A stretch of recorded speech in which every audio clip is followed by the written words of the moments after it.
Hello everybody, welcome back to the channel. Today, I'm pretty sure this is going to be uploaded on the same day as the KSI Temper card review. If not, then it's just probably going to be posted the day after. So, yeah, if you look at the top, Power Slap Road to the Title premieres tonight, 10 p.m. Eastern on TBS. I will be tuning in.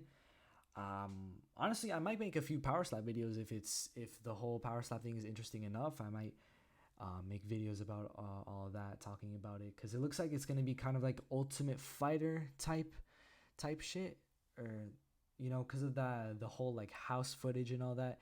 But I don't know. They've showed us a lot of the slaps already, so I don't think they would just show us a lot of the guys getting knocked out, because that kind of like takes away from the whole purpose. It's not like I remember any of them anyways. So I guess that's what the UFC is going for, and it's fine. But yeah, honestly, I might make some power slide videos to give some more I guess variety on this channel, more things to talk about, more frequent uploads too, so that's cool. But yeah, Valentina Shevchenko, the reason I'm making a video about her today is everybody knows now about her recent fight news. Obviously, champion Valentina Shevchenko will return to fight Alexa Grasso at UFC 25 on March 4th in Las Vegas, Nevada. I'm pretty sure, yes, T-Mobile Arena. It's on the same card as Jones versus Sidogan. It's expected that Amanda Nunes will also fight in this card. That's a whole different video. Right now, we're just focusing on Shevchenko and Grasso. Backstory behind this fight. Alexa, I'm cracking my knuckles right now. Alexa Grasso was, a lot of you might remember her. She was the headliner for the fight night in the Apex. This is way too up close. Jesus. Okay. Yeah. So pretty much it was at the time, I'm pretty sure it was number 5 Alexa Grasso versus number 6 Vivian Araujo. And this was the main event because the main event was meant to be Cannonier versus Sean Strickland. Obviously had to be postponed to December because of Sean Strickland's finger injury. So that got moved to December, and then this fight was the new headliner for the card. And pretty much after this card, and even a little bit before that, a lot of people were talking about how the winner of this fight might be next in line for that title shot.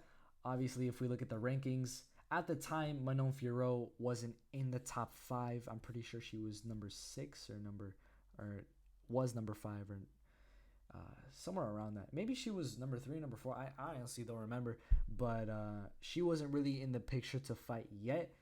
Shevchenko had just fought Tyler Santos, so she was out. Katlyn Chookagian was the number 1 contender, and I'm pretty sure Shevchenko's already fought her.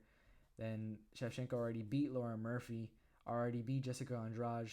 So then pretty much it was at number 5, Alexa Grasso, number 6, Vivian Araujo at the time. A lot of people were talking about the fight because it opened the doors for a new title contender, possible title contender for whoever won the fight. Alexa Grasso won by unanimous. That's wrong. That's the wrong thing to pull up. Wrong. She won by a unanimous decision. Not the most dominant unanimous decision, but she was able to just get slightly the better of most or every round, and took her to unanimous decision win. And pretty much that shot her up to, pretty sure she stayed at number 5, or did she shoot up to number 4? No, she stayed at number 5. And then obviously yesterday, because the rankings always update on Tuesday, Grasso moved up 1 to tie with Laura Murphy. The UFC likes to move the title contenders up the rankings a lot to just make them seem more credible or more deserving of the title shot. They did it with Pereira. They did it with a lot of other guys. They did it with Gaethje as well. Or even with non-championship title bouts. Sometimes even just co-main events like Whittaker Vettori when they moved him up to number 2 and all that. It just happens very often that the rankings will try to push these guys up, and then the second they lose, they immediately go all the way back down to where they were before. Either that or they become champion or number 1 contender or whatever it may be. So we should have known on Tuesday that that's what they were doing. It just completely flew over my head, like Grasso moving up 1 spot. They even did this with Stipe and Whittaker. Do you guys remember this? When or was it Stipe and Whittaker, or Stipe and Brandon, or Stipe and Max? It was Stipe and someone, but pretty much it was going back and forth like, oh, John Jones is gonna fight Cirogan and Stipe. So every week it was, I'm pretty sure it was Robert Whittaker and Stipe. They were just exchanging like pound for pound spots in the top 15 pound for pound for like many weeks until, you know, it kind of fizzled out and Stipe stopped joining the pound for pound list every week.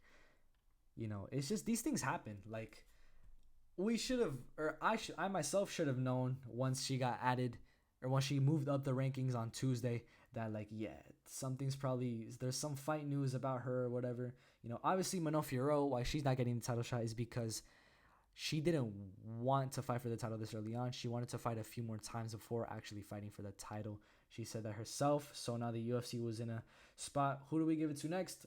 Alexa Grasso is the perfect next in line contender. So now Alexa Grasso, who is on a 4-fight winning streak. Yeah, 4-fight winning streak. And she will fight for the flyweight title. Now, the reason I make this video is, so that was a little bit of backstory. Now I want to talk about Valentina Shevchenko's reign as champion. Pretty much, she won the belt on June 8th, 2019 by a second round TKO against Jessica Ai. Then her next fight was this was Uruguay. Yeah, it was against Liz Carmouche. This was a unanimous decision win. Then she fought Katlyn Chookagian, finished her in the third round. Then Jennifer Maia beat her by unanimous decision. Then she knocked out Jessica Andrade for UFC 261. Then she knocked out Lauren Murphy for UFC 266. Then she took some time off, finally came back in UFC 275 against Taila Santos, where she almost lost but was able to pull through a split decision. Obviously, Santos scheduled to fight Erin Blanchfield, who's number 9, I'm pretty sure. So, with all those title fights and title defenses in mind, I want to show you guys something. Look at this. Every UFC champion on their belt, they have a little emblem on the left side.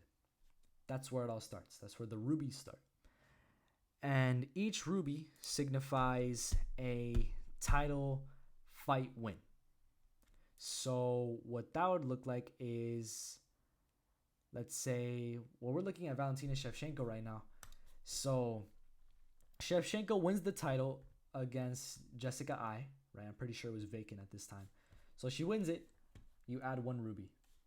Then she defends it for the first time against Liz Carmouche. 2 months later, you add another ruby. Then in Houston, Texas, defends it against Chookagian. You add a third one.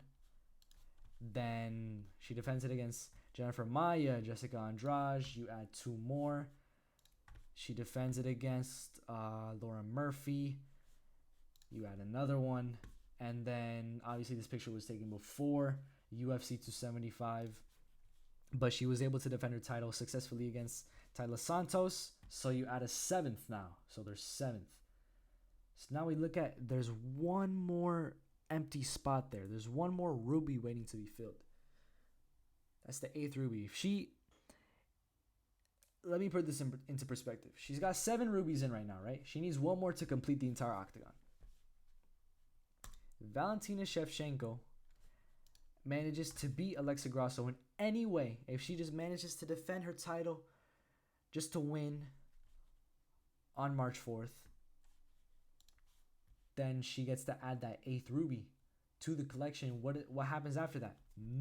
Who knows? Maybe like some special secret room opens up. Maybe nothing happens at all.